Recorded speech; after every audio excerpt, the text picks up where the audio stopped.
Hello guys, this is Quardox. Thanks for tuning in. Today I just wanted to make a quick video and let you know about the new pictures they posted on the Survive the Nights Facebook page, and we're starting off right now with a revolver type of weapon.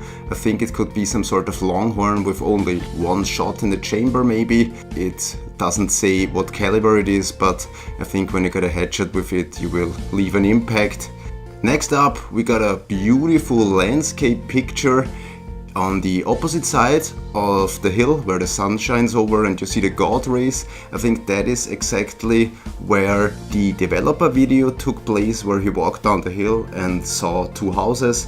Then he got to the street signs and into this little city you see on the bottom here. Then next up, another weapon with 9mm pistol ammo, and you see here the rifle has a flashlight on it, 4 times like an ACOG scope and a suppressor, so that's something pretty cool to see. But it's just 9mm ammo, so you have to think of that if you try to shoot someone at longer ranges. It's just that damage drop off will probably be high. Next up we got a cool sword, looks like a katana, and I can't wait until I can finally slice zombie parts off, or if that doesn't work, maybe just stab the sword right into the zombies. And that's something I'm really excited about. I really like to melee zombies and not all the time shoot, because shooting just draws more of them into your location. And then we get to a series of prop pictures, starting off with hay balls.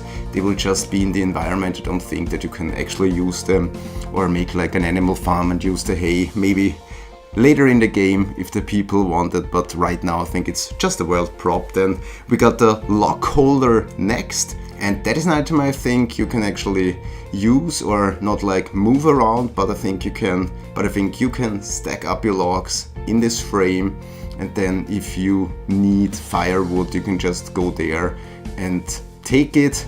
Next up we got a picture of some rocks. It's nothing too special, just a world prop, but they do look pretty nice. But there is nothing more that you can say. Maybe you can mine them for resources, but we will see about that later in the game. Then we got some beautiful wind turbines, and they look pretty nice as well. I think they will be like to make the skyline look cooler and not just hills and trees, so I'm excited to see that. Then we got a well. Maybe we can open it up and get some water out of it and use it for cooking and drinking, but it could also be that they're just empty as a world prop that makes the world look more nice and more detailed. Then next up we got some beautiful tents, just basic standard tents that you can find in most of the survival games. You know that they come in handy when you want to stash some loot or just get out of the big areas where the PvP is happening. And next up is a microwave. It's nothing too special. I don't think you can actually use it and warm stuff up with it. I think it will just be in the houses, and yeah, that's it. Next, binoculars. We know what they're for and they look pretty cool. They have an own kind of gimmick to them. Looks Survive the Night-ish, so that's pretty cool. Then next up we got a welder. And it's not the only machine we get in this new update. We get a generator as well, and I think with the logs we saw before, we now can get an idea what machines we can use and for what they are used for. And for instance, if you have a little house or you just want to get your indoor plantage running, you just need a generator, but you have to keep in mind that the generator is loud, and as soon as you turn it on at night time, the zombies will hear it and start wandering to your location. Next up we got a hose spindle. It's for watering your plants. I don't think you can actually like take the hose and roll it out. I think it's just a world prop basically. We'll see in the end build when the game is released, but for now I think it's just a world prop. That makes the world look even more immersive and realistic, so I really like that. Then we got a metal shed. That looks pretty cool, so if you just wanna have one room for some basic survival at night, I think this shed could come in handy. Then we got another prop, or what I think could actually be an item that's usable, and that's the lighter. Basic lighter, we all know them, the big lighters. I have one at home right now, and I think it would be cool if you can fill them up with some sort of gas and actually use them. So maybe it becomes an item instead of just a prop. Next up, we see a dumpster. And what I like at this picture is you see the dumpster closed and open. So does this mean this prop is actually usable and you can like open it up, hide inside and let the zombies pass? We will see, but something that looks interesting and that I haven't seen in other games before, but I always wished it would be in, and now that I see these dumpsters, looks pretty cool. Next up, a very cool prop, a plane crash, and that is something I really like. It's first of all not a military plane as in every other game. No, it's actually a commercial plane, and that's something I really enjoy, exploring a commercial plane. I'm really looking forward to what we can actually find and loot there.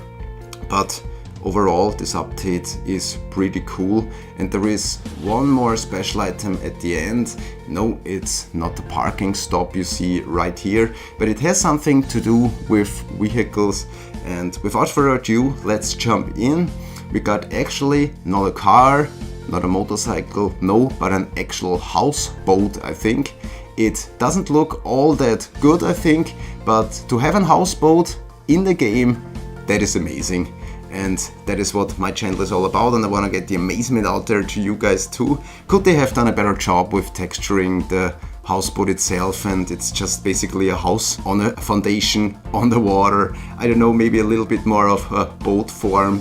That would be cool, that we can actually like travel around on the water, but who knows, maybe this houseboat is stationary. That means you cannot move it, but I could imagine it could well sit just on a beach or maybe at a lake or of some sort of a river reservoir, or maybe there is a dam where you have this houseboat. Many different choices.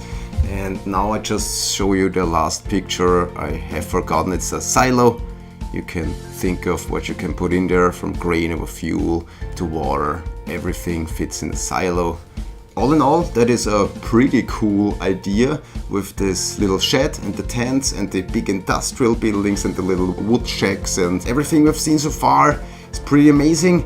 Still, there is no date for the stress test as of yet, so that's too bad, but I'm really hoping they get it out in June, because if they get it out in July, then it takes until August until they know what's going on and they see how everything works, and then they said they leave it up for a bit maybe and add to it, so then it's like September, October, and zombies, animals and AI overall will not be in the game with the stress test, so that will be in the first alpha build, and how long that takes no one can actually say for sure. And that tells me that the game will probably not be on Steam in this year.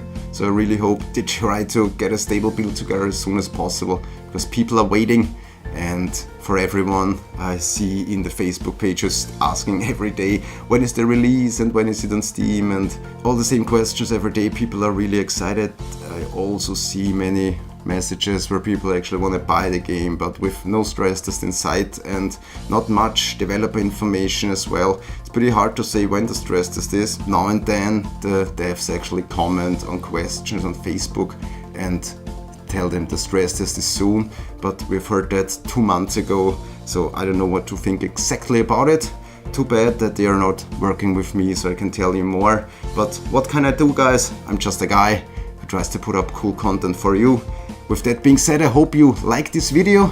If you want to stay up to date with all the latest news from the world of Survive the Nights and other cool indie games, make sure to subscribe to my channel. There is a cool interview coming out with the Rush Island developers in this week as well, so make sure you stay tuned.